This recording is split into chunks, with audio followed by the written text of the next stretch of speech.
Say hello to a new friend on an old road. Take a two-lane trip of memories into mysteries unknown. Come along for the ride. Jim Hinckley's America.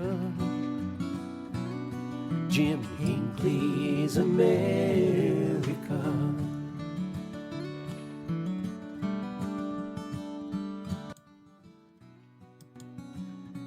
A good morning, everyone. Beautiful day. We had our National Road Trip Day proclamation kick off on Friday evening, and festivities are continuing.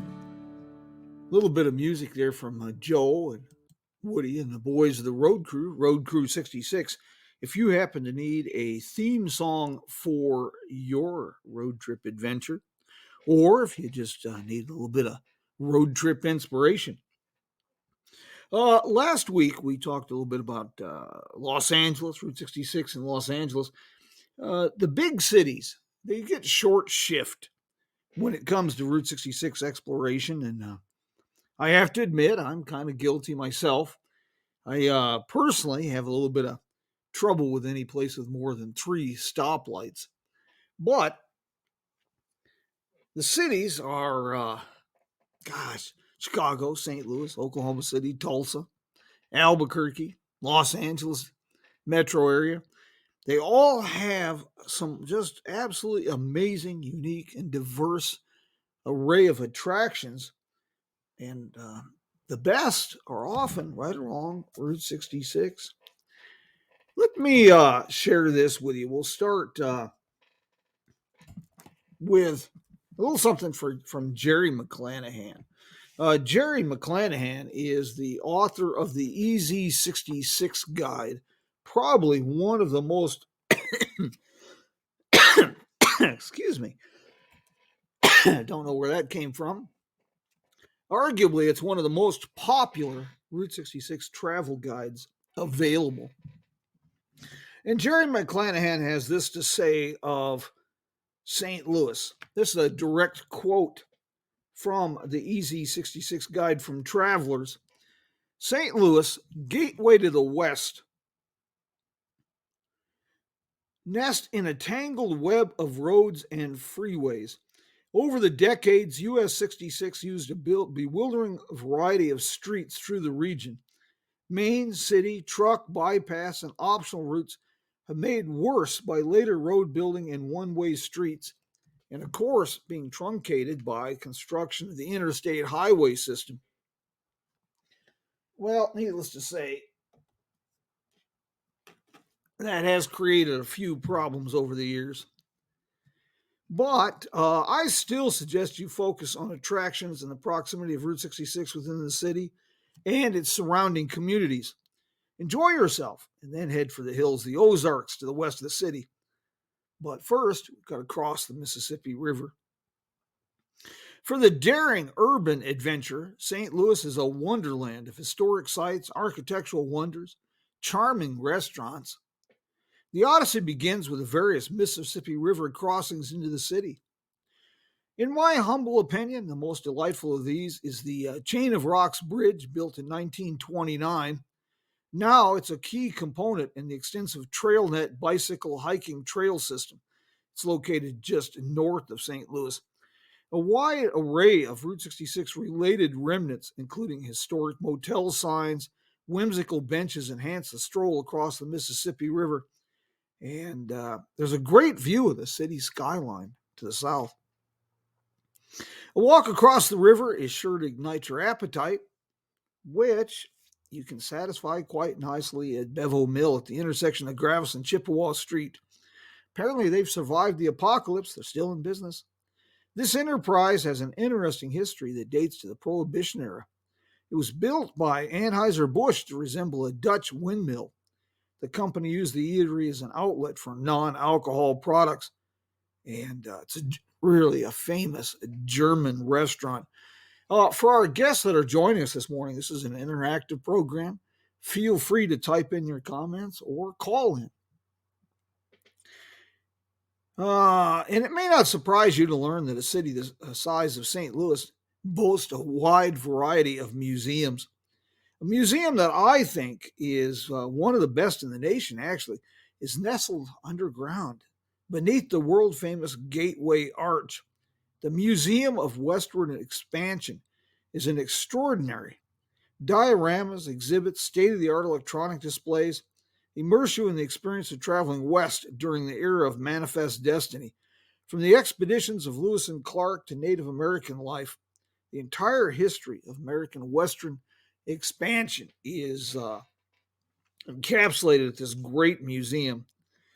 Option one is to bypass the city, follow I-270 loop from Mitchell, Illinois, and then resume your Route 66 Odyssey at Edes Bridge, the pre-32 alignment, and then follow Manchester Road or Crestwood, where the post-1932 alignment. But if you choose this course, take a detour at Exit 4 on the Illinois side of the river, and do check out that Chain of Rocks Bridge. Just for a little bit of trivia, fill your head with a little bit of useless knowledge than no knowledge at all. The Chain of Rocks Bridge opened in 1929. It was used as a primary river crossing for Route 66 from 1936 to 1955. At 5,353 feet, it's the longest pedestrian bicycle bridge in the United States. One of the things that makes it really unique is an odd 22-degree bend at the middle of the river crossing. And scenes from the movie Escape from New York were filmed on the bridge. In my opinion, there's just so much to see and do in St. Louis. Just a quick list of highlights that check out the Edes Bridge down by Laclade Landing. Now, I should tell you, Laclade Landing in itself is really interesting. That's the original kind of waterfront. And it's been thinned a bit, the old warehouses and odds and ends, but it's been turned into a delightful and vibrant district of restaurants and galleries, shops, housed in these historic buildings along the Mississippi River. And down there is where you'll find the Edes Bridge on the Mississippi River. Built in 1874, it was the world's first steel truss bridge. Quite a photo op. Interestingly enough, when it opened in 1874, there was some apprehension about its structure, its integrity. So to show people that it was safe, the engineer who designed it marched some elephants across the bridge to East St. Louis. Another great place you should check out is St. Louis Union Station. It's down at 1820 Market Street. It is an architectural masterpiece listed on the National Register of Historic Places. It now serves the city as a retail, restaurant, and entertainment complex.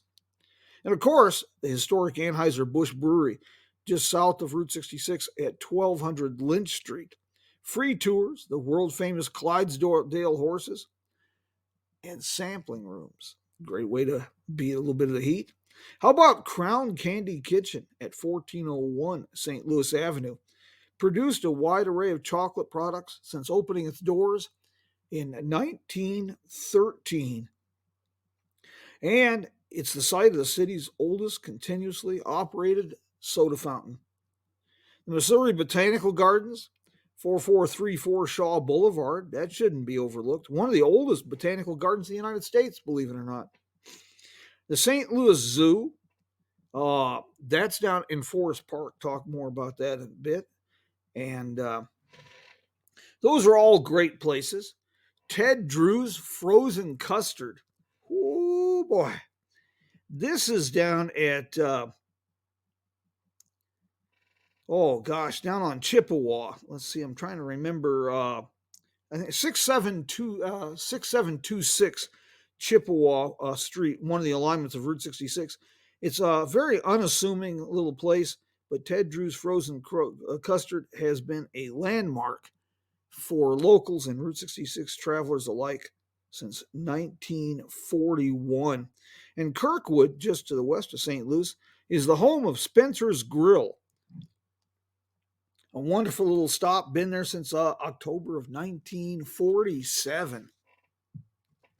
And I don't think a trip could be complete without a stop at the Museum of Transportation at 3015 Barrett Station Road.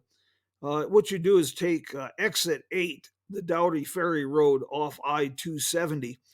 It is a fascinating destination, an extensive gift shop on operational railroad through landscape grounds, transportation displays from automobiles, one of the last St. Louis cars, and other exhibits ensure a full day of enjoyable exploration. They have automobiles. St. Louis had about a dozen automobile manufacturers, and they have cars on display from that. For Route 66 enthusiasts, one of the highlights is a recreated bungalow from the beautiful, beautiful old Coral Court Motel that was raised a few years ago. The motel epitomized the streamlined modern architectural style. Detailed photographs provided by award-winning photographer Shelley Graham and materials salvaged during demolition resulted in a perfect recreation. Really, really highly recommend the a stop there. Well worth the visit. Those are some of the highlights in Missouri, St. Louis. But there's a couple others I'd like to share with you. I mentioned Forest Park. The original alignment of Forest Park, the original alignment of Route 66 coursed around Forest Park. Let's see here if I can find some notes here.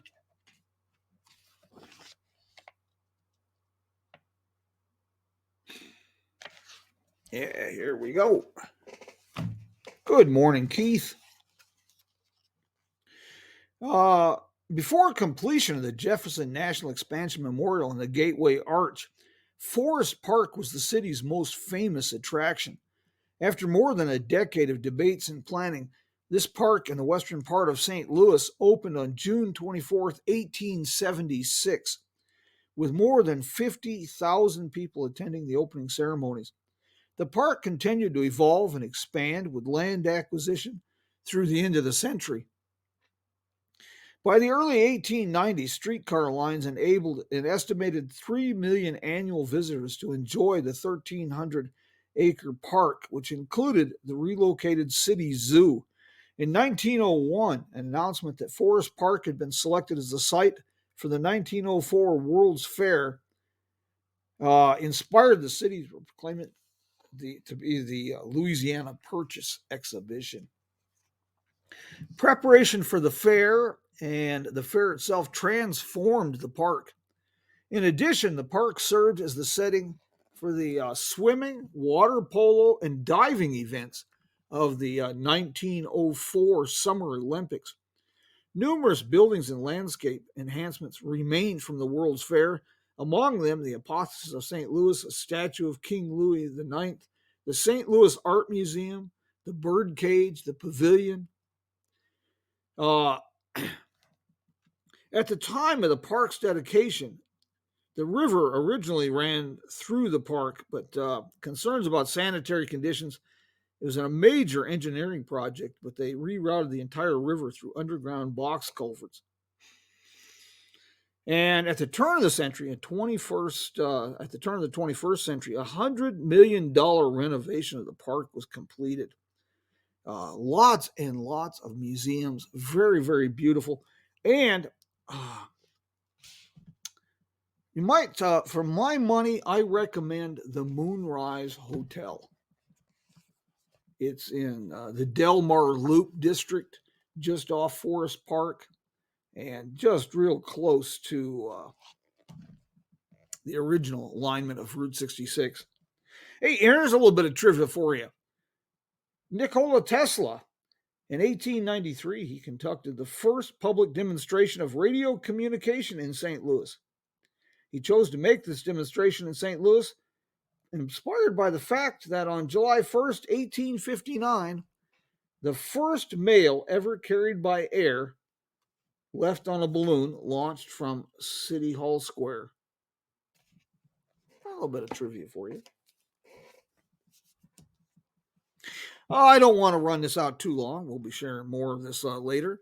On our series on Wake Up with Jim on Wednesday mornings at 6:30 Mountain Standard Time, we're doing a series of true crime stories linked with Route 66. And one of those is Denty Colbeck. That'll be coming in future episodes. This coming Wednesday, we're going to be talking about the Kymes Brothers, part of the old Tulsa Central Park gang, kind of overshadowed by the likes of John Dillinger and Bonnie and Clyde. The Kymes brothers and some of their accomplices were tri-state, all the way from Arkansas and Missouri along Route 66 into Arizona. Quite a deal. But we'll be talking more about other gangs such as Egan's Rats that controlled St. Louis. And let me tell you a little bit about Denty Colbeck. Since we're talking about St. Louis, I'll share a little bit of Denty's story. And then in future episodes, we'll weave that into our programs on Wake Up with Jim on the whole story of Egan's Rats, another gang highly overlooked. The knockout punch to Egan's Rats was really delivered by Ray Renard, who had joined the gang primarily as a driver circa 1920.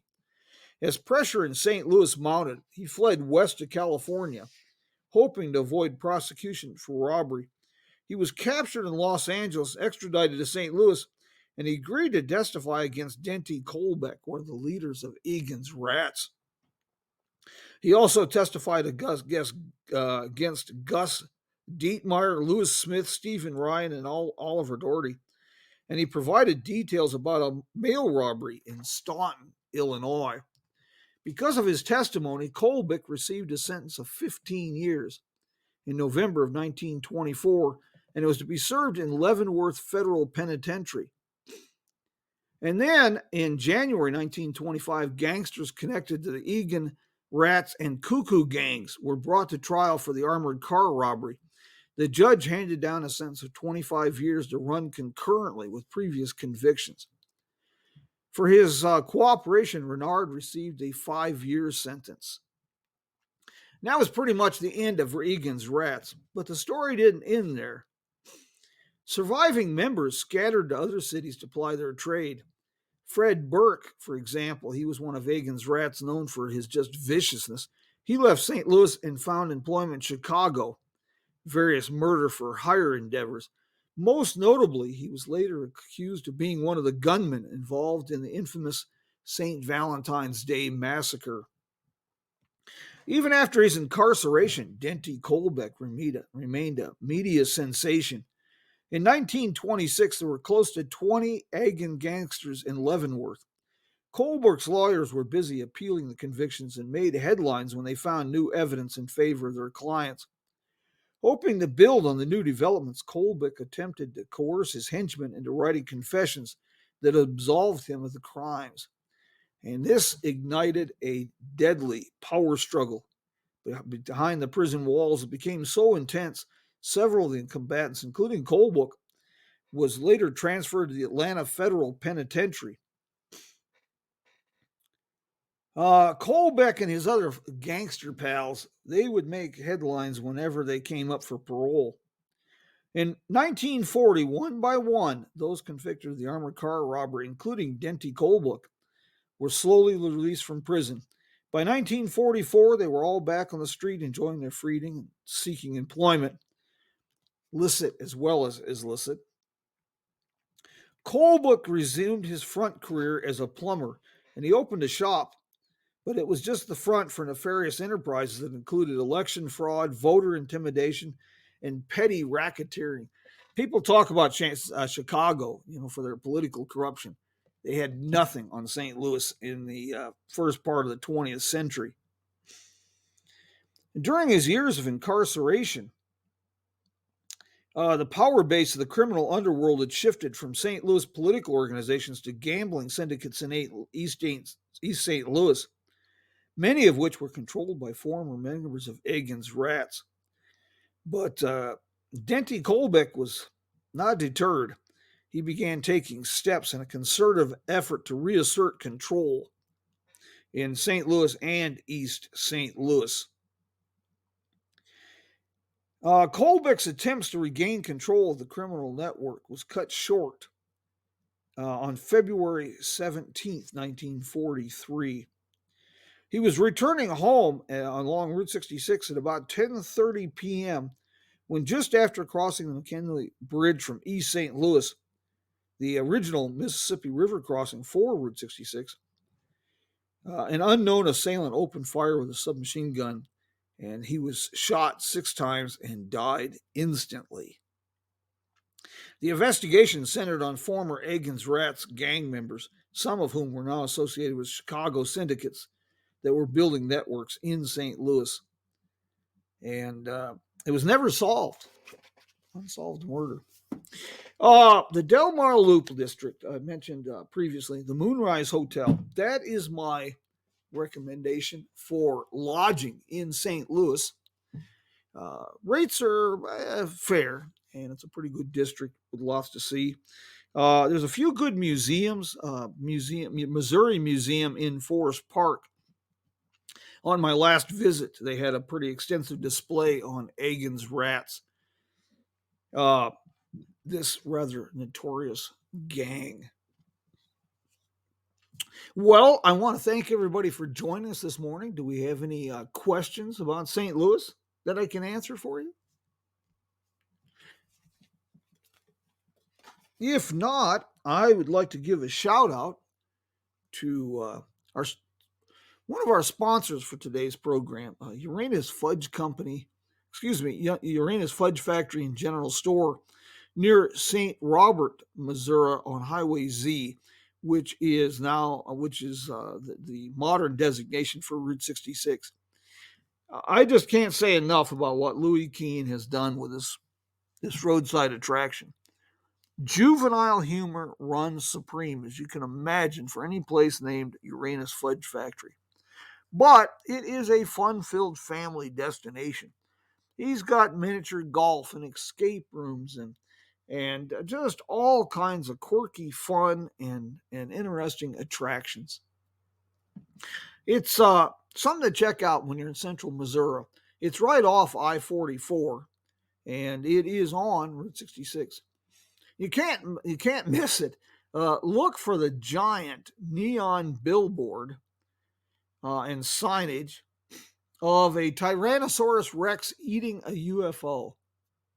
That tells you a great deal about what you can expect to find at Uranus Fudge Company and General Store.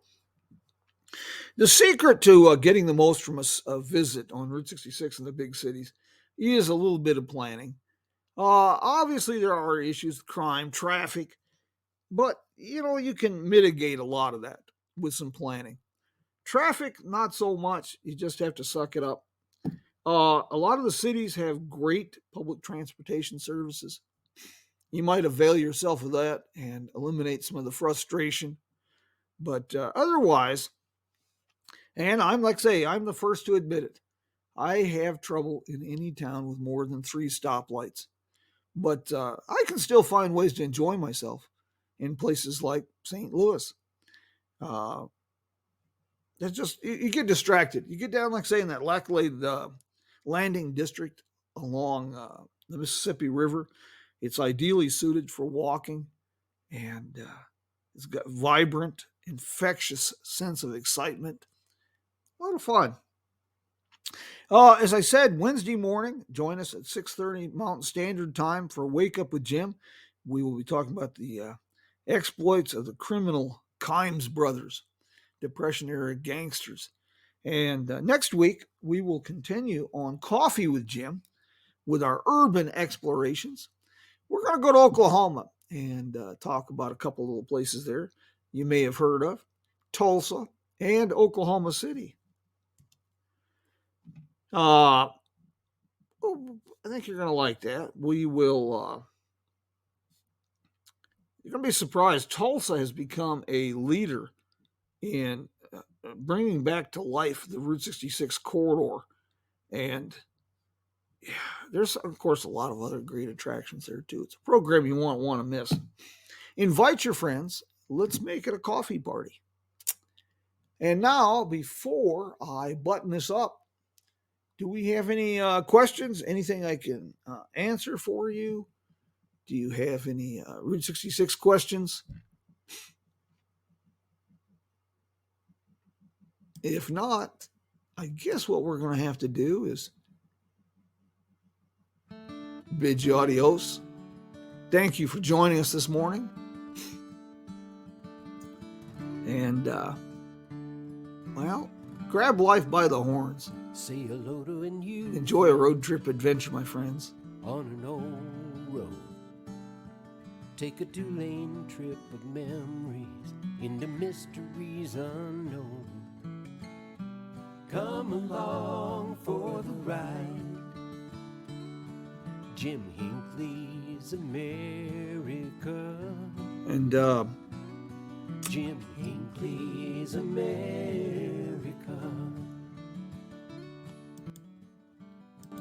don't forget to join me Wednesday morning at 6:30 Mountain Standard Time for a walk on the dark side of Route 66 as our true crime series continues.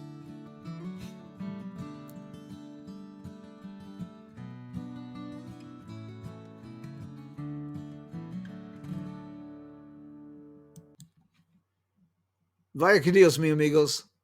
We'll see you soon.